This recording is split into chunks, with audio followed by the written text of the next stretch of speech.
The countdown continues. 108 more of these videos to go, so buckle up. I was editing a BTS video for my last photo shoot, for my fans only, of course. I am one of those people who has to squeegee the shower after every use. All right, so every time I go to pay my rent, my landlord says I owe like $2,000 to $4,000 more than I actually do. So we're just gonna count this together. Are you ready?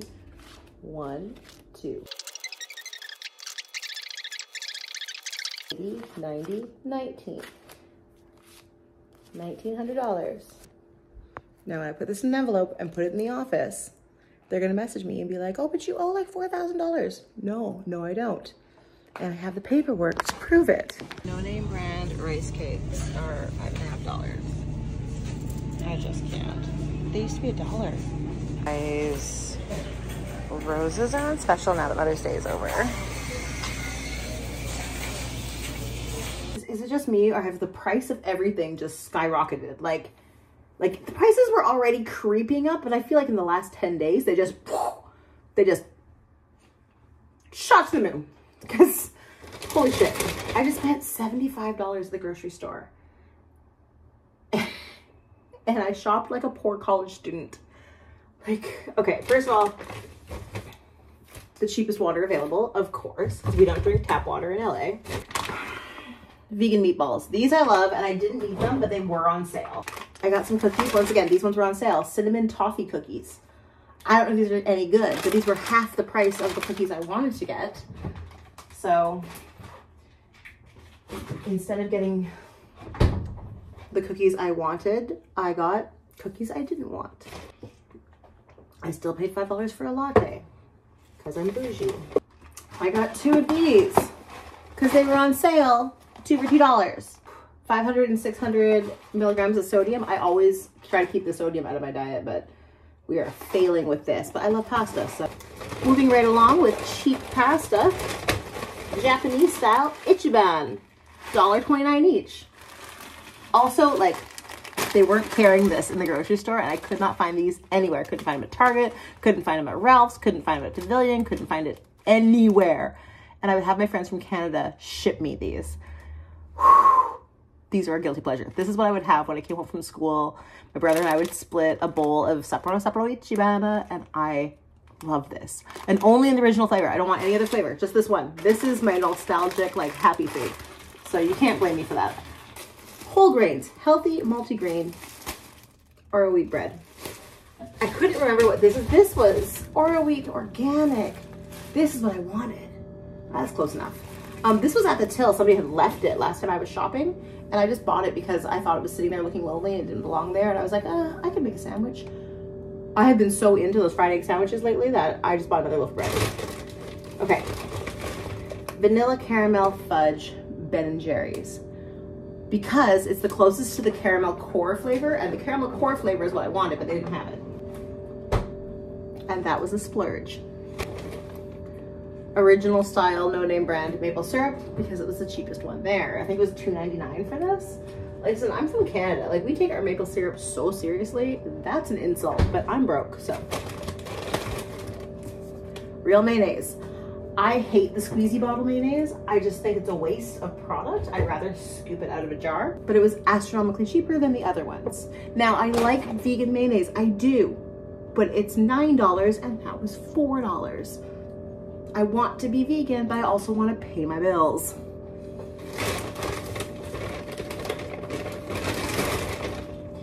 And because they were on sale, this is the last time I'm gonna buy these. 2 for $5, but the sodium is so high on these. 800 milligrams of sodium each. I'm not buying these again. Sodium's the killer. You guys know I have to fold my bags. How did all of that, plus my coffee, come out to $70-ish? I didn't even buy real food. The closest thing to real food I bought was the vegan meatballs. Like, there's no actual, like, fruits or vegetables in there. There's nothing that, oh my gosh. I just bought processed crap. a whole bunch of processed crap to make cheap food because food's expensive. Losing my marbles. Well, it was time for lunch anyways, so I whipped up one of my new favorites, the fried egg white sandwich. Slap some mayo on the bread and some Asian zing sauce from Buffalo Wild Wings. Throw on an egg white, a little seasoning, and poof. Also, just an update, Shakespeare. I love this. I love it so much. And like, does not spill. I love this. Okay, so anyways. Started in fitness competitions when I was 26 years old. And I competed multiple times at the provincials and at the nationals. And then I took like 10 years off. I started training again. That's how I lost so much weight before coming to California. So I was training for my 10-year reunion fitness competition, but instead of fitness this time, you know, like the one-arm push-ups and the back handsprings and all that whatnot, I wanted to compete in a new category called wellness. You know, I'm older and yeah, all that jumping around seems like a lot. But then COVID happened and the competition got canceled and I kept losing weight. It was amazing. So long story short, I've used every protein shaker on the market. I have bought and lost so many of these. And this was just a gimmick one night. I was on Amazon just sifting through like what should I add to my wish list that'd be really helpful. I looked up protein shakers. I found this one. Somebody bought it for me. I opened it and I was so grateful and I put it on the shelf. I'm like, I'm gonna use this every day. I didn't use it for like 2, 3, 4 months. I started using this and every single day, this thing is full. This is always in my hand. It's always in my car with me. It's got that little, it's got this little ring. I'm always hanging on to it. And this, oh, I just love it. I love this so much. So I put it on my Instagram because I wanted to tell everyone how much I love my Shakespeare. Like this is genius. This is science when it comes to protein shakers. This is just like the best shaker bottle. I know Under Armour has one and Nike has one and all these different companies like claim that they've got the best shaker bottle. No, motherfucker, this. And you know what I love? There's only 2 pieces. That's it, 2 pieces. I'm not looking for, I'm not dropping little shaker things down my carburetor and having to fish them out. I'm not having to sit there and like dunk them in hot water and pick all the gunk out because I forgot to wash it on time. Like this is amazing and like foolproof, seal-proof, incredible. I love this. This is one of those things that I'm going to gift to my friends because it's such a good product and they're not going to take it seriously. And then just like me, 5 months later, they'll try it one day and their life will be changed. Anyways, I put it on my Instagram. I tagged them. I was like, hey, collab on the post with me. Maybe they'll do it. Maybe they won't. I don't know. They did. And they were so grateful. And they're like, we're a small family business. This means so much to us. So I'm not going to stop talking about it. I am going to preach the Shakespeare all day, every day, because this is amazing. And I got the solid black on black one, so it would match everything that I wear. But they have really cool colored ones. And you guys know, like, I love neon pink. I love pink in general, but I don't want to be seen as like girly or weak, so I refuse to have pink. But, oh, the solid black.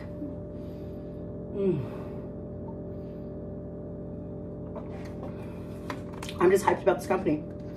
Smart people made a smart design. They got a good product. They deserve all the accolades they can get because this is like this is what the bodybuilders should be talking about right now. This is it. Okay, so this time I'm making cinnamon toffee cookies, but just 2 because I don't know if I like the flavor or not, so I'm not going to commit to making a bunch. Okay, the cookies were a hit. I had to make a couple more and a couple more. Cinnamon toffee. They're so yummy. Guys, so that colorful light that I have that I love so much, I hung it from above the door frame because the cable's on that side. It's not on the other side, so I couldn't put it in the corner. I didn't want to trip over the legs. So now the light is hanging from above the door. Kind of cute, right? As long as I stand directly in front of it, it's perfect. A little much. Perfect. All right, so I'm not sold on the placement of that yet because now this cord's on the wall, but we're gonna figure it out. I might have to take the legs off and like pull the wiring out and then switch it so I can plug it in this corner, or maybe it doesn't live in this corner. Maybe it's gonna live in that corner. So there's a couple things that are on my I'm always telling you guys like my weird ideas. So you guys know I have this Mrs. Claus project that I'm working on. This whole Santa Claus thing. I'm gonna be working straight through the summer on it so it's ready for the fall/winter. I still need like the pipe for the, I have the drapes, I don't have the piping to hold it up, but I'm basically gonna curtain off like 2 whole walls in like a corner. And then I need a throne. I have like a gray settee, but I think I want more of like an upright throne. I have a table ready. I really want to get a mug that says Mrs. on it from Mrs. Claus. I still need to get the gray wig. I was contemplating like white wigs and red wigs, and maybe Mrs. Claus will just change her hair all the time. I don't know. She's not an old lady though. She's sassy. She's 2024. She's ready for the 2025 winter season. What else? Okay, so this is an interesting conversation I would like to have. Please give me your thoughts, okay? When is it appropriate to be on GoFundMe? I'm not looking to go on GoFundMe. Now, if something tragic happened and you need immediately like funeral money or surgery money, that makes perfect sense to me, like in moments of tragedy. Like a GoFundMe for like a project, like a crowdfunding for like, not a movie because there's websites for that, but like a GoFundMe for like, you're building an electric dinosaur, I don't know, and like you want crowdfunding to make this dream come true. That's kind of a cool thing too, right? I saw one the other day, and normally it's something I would donate to it if I had money and be like, yes, this is a great thing, except there wasn't enough information in it. They were just like, hey, I want to do this thing. Here's one sentence explaining it. Not explaining the location, not explaining like the running, there's so many elements to this situation that you can't just say I'm going to open a theater. You have to be like, okay, we want to open a theater in this neighborhood. This is who's going to be available to. This is the estimated pricing. We're trying to keep it within. We're going to have to talk to the city, or we've already talked to the city. This is what we have in place. So this will be possible. This will be possible. Instead of just being like, hey guys, I'm going to open a theater. It's going to have a water slide that goes right onto the stage, and it's totally going to be cool, but never checking with like bylaws or like, or HOAs for theaters or whatever. I'm trying to make this up. Like, I'm trying to make up like a lateral example. There just wasn't enough information. And then I was like, wait a second, if this is this person's dream, and I know it is, why is their spouse not helping? Like, why is their spouse sitting back and be like, yeah, go get a GoFundMe going? Like, why is it, if they only need like this much money, because it's not a lot of money that they need. If you only need this much money, how come your spouse just didn't open up their wallet and be like, there you go, I believe in you? Right? Right? Wrong? I feel like I need to explain my thought process a little more clearly. If my spouse or partner had a big dream that was just a little bit financially out of reach, I think I would be embarrassed if they opened up a GoFundMe and asked their friends to pay for their dream, because I would want to pay for my partner's dream. I would want us to be a team, and we are going to achieve this because your dreams are my dreams and your goals are my goals, and we are in this together. So I think that's where I was perplexed when I saw this. I have decided that as a childless adult, I'm going to put aside my future money so that every time that me and my partner, whoever that may end up being, have a week of freedom, we're gonna go to a different location. Whether it's Thailand or Prague or Mexico or St. Lucia, like we are going. We're gonna go to the Grand Caymans, we are gonna go to Jamaica. Like, I am gonna put money into experiencing the world. That's what I really, really want. Like, oh, we have a week off? Cool, spin the globe, where are we going? And just go spend 7-8 days somewhere. That sounds like a good life. Or this Mrs. Claus project will get to me and then I'll just adopt all the babies. gotta get my green card first. Gotta have my green card before I can start fostering children. But that would be dope too. Can you imagine? Oh.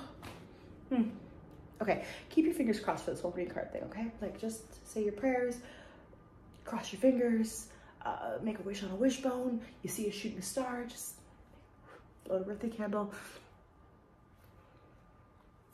So close to having the life I've ever always dreamed of and the life that I have fought so hard for, and we're just in the end stretch now. It's barely over 100 days left. I'm getting nervous and I'm getting excited. I don't want to get excited because I don't want to be disappointed, but I also don't want to like put negative energy out and like think of the what ifs. So. Okay, so these are my favorite shoes. Obviously I wear them all the time. Oh, I love them. So I've been scrubbing them to try and get them clean. This is how we started. This is where we are. So, you know, we're getting there. Oh, just look at the love. These were given to me on my first birthday here in Los Angeles. And Mr. Sealington, my stuffed seal toy, was wearing them. And the first ones died, and so I bought these as replacements. They're identical to the first ones. I guess it's time for a new pair, but I'm just so sentimental about these kinds of things. Ta-da! So much better. Look at that. I mean, don't look at how loved they are, because that's sad, but look at everything else. Oh, so cute. Not bad for just having Clorox wipes and a new pair of laces. And I finished off the day making one more video for my fans. This is in the theme of those old school VHS tapes, kind of like a found footage project. The moral of the story is, summer is right around the corner. Stop worrying about what everybody else thinks. Be happy in the skin you're in. Life is too short to wear boring bikinis. So go out, have fun, and look fabulous.